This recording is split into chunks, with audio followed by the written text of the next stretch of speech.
G'day guys, I recently picked up this free photo printing kiosk from Facebook Marketplace. It did have the cupboard that it rests on, but unfortunately it didn't fit in my car, so I had to leave it and only take the computer home.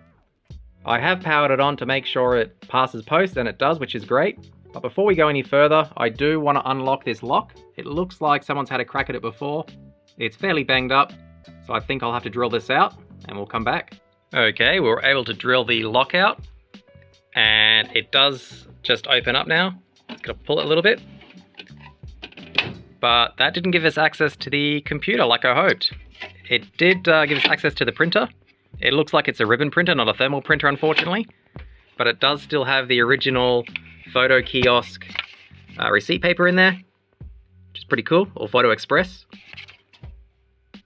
I have undone the 2 screws on the multimedia card reader, and that just pulls out. It's a USB with Molex power. Well, there was Molex power. The Molex power is unplugged. So that looks like it's hot swappable for when kids stick chewing gum in it. We will continue tearing it down and come back. So taking a look at the back of the unit now, this looks like how we gain access to the actual computer side of it. There's quite a few ports on here. You got the 4 serial ports, you got a parallel port, 2 modems, 3 USB 1s at the top, 2 more USB 1s down here, PS2 mouse and keyboard, Ethernet, and it looks like a VGA port, but it does have 2 blanking pins in there to stop you plugging the wrong cable in, so it's probably going to be an older one like EGA. We'll take all the screws out and we'll see if we can get inside. So the thumb screws didn't really do too much, but I have undone these 4 screws here in the corner, and it looks like this will just lift out now.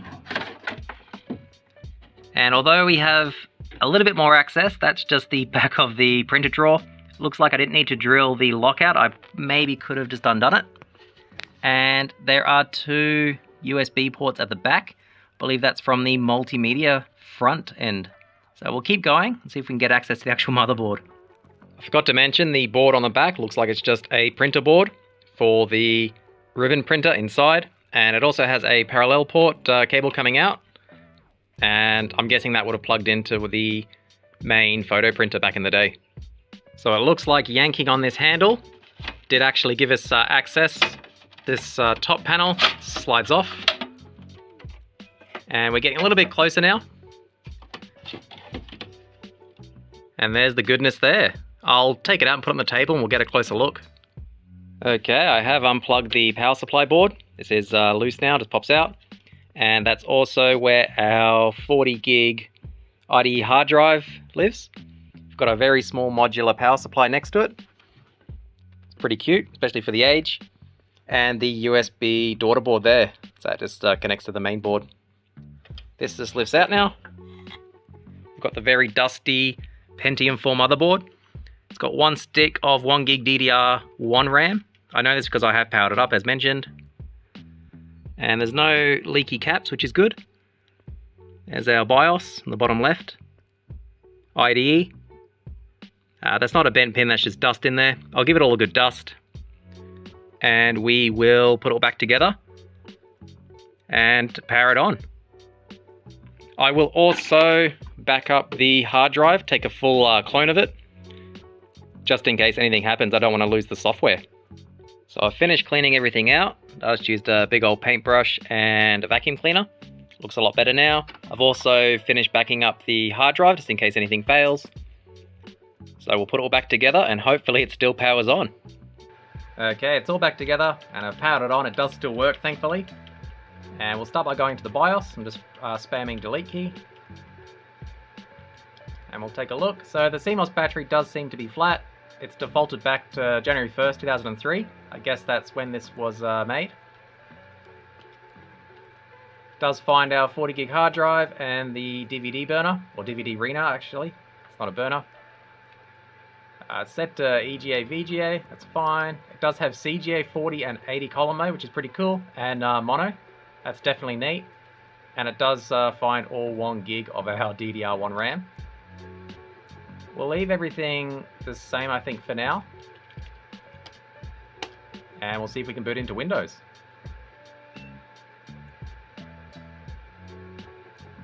I'm not too sure if you can hear the fan. It is very, very loud. That's the computer fan, not a pedestal fan.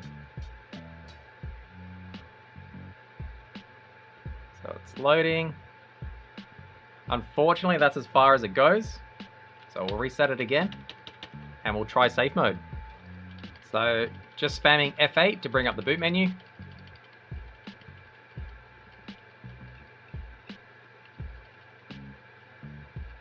There it is there. We'll try safe mode.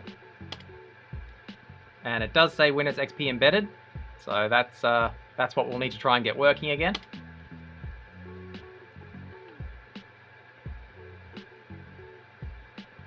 And unfortunately, it does keep hanging on this driver, clsupper.sys. So I think I will dig out an old Windows XP installation CD, and we'll see if we can recover or repair the installation on here.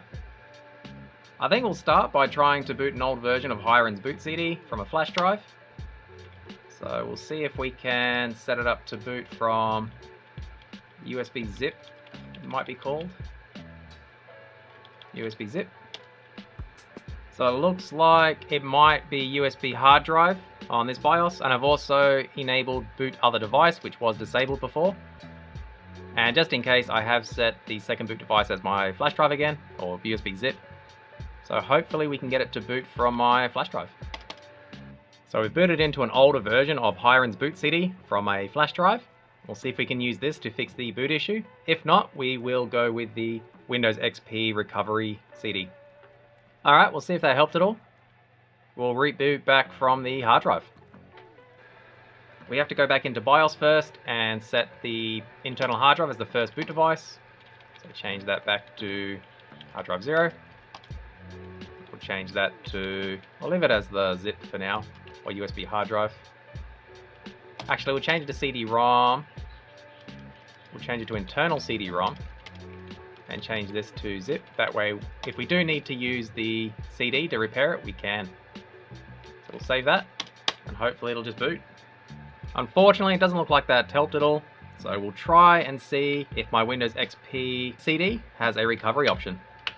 So I've used Hiren's boot CD to clear the admin password, and I've just popped in a Windows XP Service Pack 2 installation CD, and we'll try and run the automatic system repair.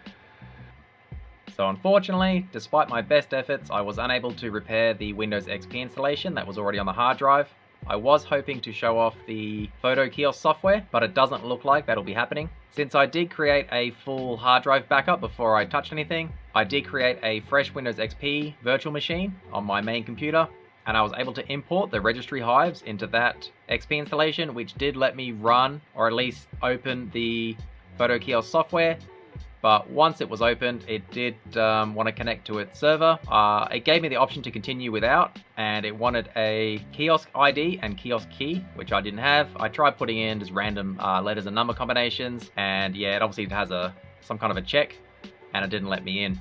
So even if I was able to repair the Windows XP installation, we still wouldn't have been able to take a look at that software, unfortunately. I admitted defeat and decided just to do a fresh install of Windows POS Ready 2009, which is essentially Windows XP for embedded systems. So perfect for this unit. We'll come back once it's finished. So we finished installing Windows Embedded POS Ready 2009, which as mentioned is basically Windows XP. And now we can see it has a Pentium 4 CPU clocked at 2.4 gig and 1 gig of DDR1 RAM, so it's fairly old. I was able to get all of the drivers installed, which is pretty good. It did have an issue with the USB Express device, not too sure which one that is actually. I know the multimedia reader does work on the front, so I'm not too sure what hardware that is, but I will continue searching and see if I can get that resolved. I was fairly lucky in that I got the touchscreen working, so that's pretty cool. And it did come with the driver's CD. So I'll just show you the auto run. It is a little web page. We'll go full screen. So it's for a few different systems, but this one, just visually looking at it, it's the K845 series. If we go there, has a little info block about it, and we can see the last modified date was 2006, so it's a fairly old device. We have Type A, it looks like, since we have the ribbon printer, a 5¼ inch DVD drive. We don't have the floppy drive, and instead we do have the multimedia card panel. So that's a little bit different. It's definitely not Type B or Type C though. If we go back to the selection, there's no pictures for the 875-790. We'll have a look anyway. There's no pictures for that. It's the same link for that. It's definitely not one of these. And it's not one of these. So it could be the K865, but again, there's no picture. I'm pretty confident it's the 845 series. And it must be a new revision Type D perhaps. But looking at the drivers, it does have the touchscreen driver for DOS and Windows 95, 98. So I wouldn't mind trying to install one of them on here. As for the video drivers, NT 95, 98. So that's, it looks like this computer will be Windows 95 and 98 compatible. That's definitely something I want to try in the future. Scrolling down, you have all the other drivers that you would expect. Pretty much everything on XP was found except the graphics driver. It's just Intel built-in iGPU, nothing fancy. And the touchscreen, which didn't work. Once I installed the drivers, it didn't work out the box. But I did go to Start, Programs Touch Utility, and I went to Scan Touch Devices. And it is over serial, and for me it was COM5, and once it was detected, the touchscreen started working. So there it is there, COM5 found a device. So let's close it off. And the touchscreen did start working as mentioned. Also, the printer does work. I just had to plug the cable coming out the back of the computer into its own parallel port. And it was set up as parallel port 1, LPT1. It did actually turn out to be a thermal printer in the end, not a ribbon printer, which is pretty good.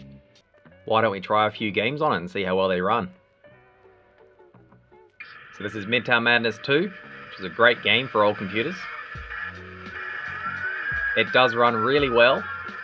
I haven't had to turn draw distance down or anything like that. Pretty good. I've got details set to normal.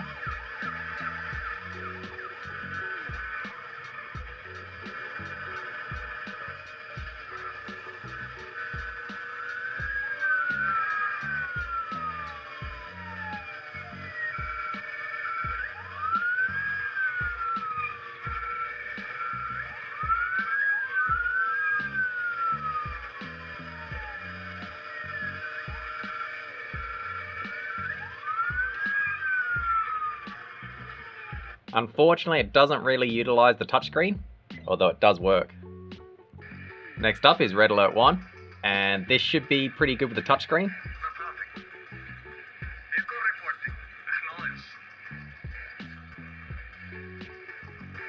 It is a little bit hard to aim though. We'll go back to mouse.